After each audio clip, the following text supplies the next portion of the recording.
2026ची मकर संक्रांत ही अतिशय खास आहे, कारण तब्बल 23 वर्षांनंतर या दिवशी षटतिला एकादशी येत आहे. हा दुर्मिळ योग असल्याने दान आणि पूजेचे नियम थोडे बदललेले आहेत. त्याच संदर्भात संपूर्ण आज माहिती आपण आजच्या व्हिडिओमध्ये जाणून घेणार आहोत. या दिवशी काय करावे, काय टाळावे, कोणत्या चुका करू नये, उपवास, दान आणि पूजाविधी कसा करावा, देवांना नैवेद्य दाखवावा का, याबद्दलची संपूर्ण माहिती आज या व्हिडिओमध्ये मी तुमच्यासोबत शेअर करणार आहे. त्यामुळे तुम्ही हा व्हिडिओ स्किप न करता शेवटपर्यंत नक्की पहा. चॅनलवरती जर नवीन असाल तर चॅनलला सबस्क्राईब करा आणि असेच माहितीपूर्ण नवनवीन व्हिडिओ पाहण्यासाठी बेल आयकॉनलाही प्रेस करा, म्हणजे जेव्हा कधी मी नवीन व्हिडिओ अपलोड करेल त्याचं नोटिफिकेशन सर्वात अगोदर तुम्हाला भेटेल आणि तुम्ही एक पण व्हिडिओ मिस करणार नाही. त्याचबरोबर कमेंटमध्ये ओम नमो भगवते वासुदेवाय नमः लिहायला विसरू नका, जेणेकरून भगवान विष्णूची तुमच्या कुटुंबावर, मुलांवर अगदी भरभरून अशी कृपा होईल. 2026ची मकर संक्रांत आपल्यासाठी अत्यंत विशेष आणि भाग्यवान ठरणार आहे, कारण यावर्षी संक्रांतीच्याच दिवशी षटतिला एकादशीचा दुर्मिळ योग जुळून आलेला आहे. पण एकादशी आणि संक्रांत एकत्र आल्यामुळे खिचडी दान करावी का, किंवा काय खावे, काय टाळावे, असे अनेक प्रश्न आपल्याला पडलेले असतील. आजच्या या व्हिडिओमध्ये आपण त्याचबद्दल चर्चा करणार आहोत. 14 जानेवारी 2026 या दिवशी मकर संक्रांत असणार आहे. या दिवशी विशेष योग म्हणजे मकर संक्रांत आणि षटतिला एकादशी. पुण्य काळ हा दुपारी 3:04 ते संध्याकाळी 5:45 असणार आहे. महापुण्य काळ हा दुपारी 3:13 ते 4:55 असणार आहे. या दिवशी काय करावे? तिळाचा वापर करावा. षटतिला एकादशीला तिळाचे 6 प्रकारचे महत्त्व असते. या दिवशी तिळाच्या पाण्याने स्नान करा आणि तिळाचे उटणे लावा. या दिवशी तीळ, गूळ, ब्लँकेट आणि गरम कपड्यांचे दान करणे अत्यंत शुभ मानले जाते. भगवान विष्णू आणि सूर्यदेव यांची एकत्रित पूजा करा. ओम नमो भगवते वासुदेवाय आणि ओम सूर्याय नमः या मंत्राचा जप करा.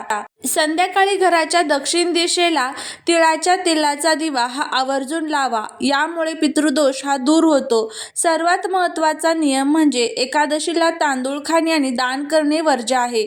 त्यामुळे संक्रांत असली तरी 14 जानेवारीला तांदळाची खिचडी खाऊ नका आणि दानही करू नका. जर तुम्हाला खिचडी दान करायची असेल तर ती दुसऱ्या दिवशी म्हणजेच 15 जानेवारीला द्वादशीला सकाळी करावी. यंदा संक्रांतीचे वाहन वाघ असून ती पिवळ्या रंगाची वस्त्रे परिधान करून येत आहे.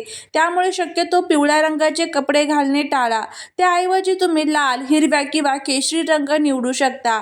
या पवित्र दिवशी मांसाहार किंवा मद्यपान पूर्णपणे टाळावे. एकादशी असल्यामुळे सुवासिनींना वाण लुटताना त्यात शक्यतो अन्नाचा वापर टाळावा, विशेषतः तांदळाचा. त्याऐवजी सौभाग्य लेणी, तीळ, गूळ किंवा उपयुक्त वस्तूंचे दान द्यावे. संक्रांत आणि एकादशी एकाच दिवशी आल्यामुळे देवांना नैवेद्य दाखवण्याबाबत अनेकांच्या मनात संभ्रम असतो, तर त्याचीही आपण चर्चा करूया.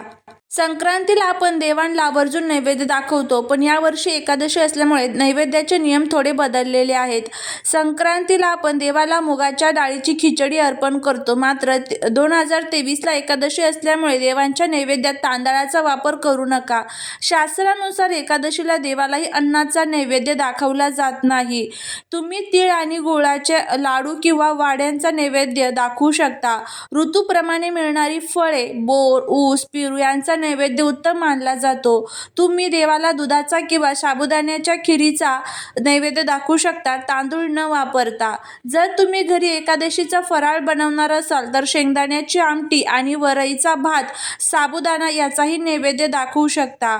एकादशीच्या दिवशी भगवान विष्णूंना नैवेद्य दाखवताना त्यात तुळशीचे पान आवर्जून ठेवा.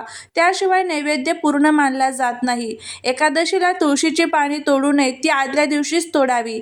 ज्यांना पारंपरिक पद्धतीने गुळाची पोळी किंवा खिचडीचा नैवेद्य दाखवायचा आहे त्यांनी तो दुसऱ्या दिवशी म्हणजेच 15 जानेवारीला द्वादशीच्या दिवशी दाखवावा. एकादशीला फक्त फराळी किंवा सात्विक नैवेद्यच दाखवावा. आता आपण जाणून घेणार आहोत या दिवशी तुम्हाला जर उपवास असेल तर उपवास कसा करावा, दान काय करावे, पूजाविधी कशी करावी याबद्दलची संपूर्ण माहिती. बघा, उपवास करण्यासाठी सकाळी लवकर उठून स्नान करून मी आज भगवान विष्णूंची कृपा मिळवण्यासाठी षटतिला एकादशीचा आणि सूर्यदेवांची उपासना करण्याचा संकल्प करत आहे असे मनात म्हणा. एकादशी असल्यामुळे दिवसभर उपवास करावा. यामध्ये फळे, दूध, साबुदाणा, वरईचा भात असे फराळी पदार्थ घ्यावेत. या दिवशी अन्नाचा त्याग करावा. प्रामुख्याने तांदूळ अजिबात खाऊ नये. त्यानंतर स्नानाच्या पाण्यात थोडे तीळ टाकून स्नान करावे. त्याला तीळ स्नान म्हणतात. तांब्याच्या कलशात पाणी घेऊन त्यात थोडे तीळ, लाल फूल, अक्षदा टाकून सूर्यदेवाला अर्घ्य अर्पण करावा. एकादशी असल्याने अक्षदांऐवजी तीळ वापरावेत.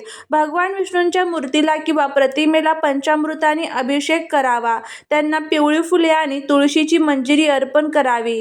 देवाला तिळाचे लाडू किंवा तीळ मिश्रित फराळाचा नैवेद्य दाखवावा. ओम नमो भगवते वासुदेवाय नमः किंवा विष्णू सहस्रनामाचा पाठ करावा. षटतिला एकादशीला 6 प्रकारच्या तिळांचे दानाला विशेष महत्त्व असतं. संक्रांती असल्याने दानाचे महत्त्व द्विगुणित होते. या दिवशी काय दान करावे? तीळ आणि गूळ दान करावे. कोणाला दान करावे? गरजू व्यक्ती किंवा ब्राह्मणांना दान करावे. या दिवशी घोंगडी किंवा उबदार कपडे गरजू आणि गरीब व्यक्तींना दान करावे. पाण्याने भरलेला कलश हा मंदिरामध्ये तुम्ही दान करू शकता. चप्पल दान करू शकता. कष्टकरी व्यक्तीला सुपारी आणि दक्षिणा दान करा. ब्राह्मणांना संक्रांतीला खिचडी दान करण्याची परंपरा आहे, पण या दिवशी एकादशी असल्याने तांदळाची कच्ची खिचडी, तांदूळ डाळ दान करणे टाळावे. त्याऐवजी फक्त मूग डाळ, गूळ, तीळ किंवा कपडे दान करावेत. खिचडीचे दान 15 जानेवारीला द्वादशीला करणे विशेष असे मानले जाते. मकर संक्रांत 2026 संक्रांतीला एकादशी आल्यास खिचडी दान केल्यामुळे अनेक प्रकारचे दोष जे आहेत तर ते आपल्या घराला लागतात. त्यामुळे ह्या गोष्टी ज्या आहेत तर त्या आपल्याला आवर्जून टाळायच्या असतात. ज्या गोष्टी करायच्या आहेत तर त्या आवर्जून आपण कराव्यात. 2026ची ही जी मकर संक्रांत आहे तर ती 23 वर्षानंतर हा दुर्मिळ योग जो आहे तर तो जुळून आलेला आहे. त्यामुळे आर्थिक वृद्धीसाठी या दिवशी एका तांब्याच्या कलशात पाणी भरून त्यात काळे तीळ टाका आणि हे पाणी सूर्यदेवाला अर्पण करा. अर्घ्य देताना ओम गृणी सूर्याय नमः या मंत्राचा जप करा. त्याचबरोबर या दिवशी शनी दोष नशापासून मुक्ती मिळवण्यासाठी संध्याकाळी पिंपळाच्या झाडाखाली तिळाच्या तेलाचा चौमुखी दिवा लावा.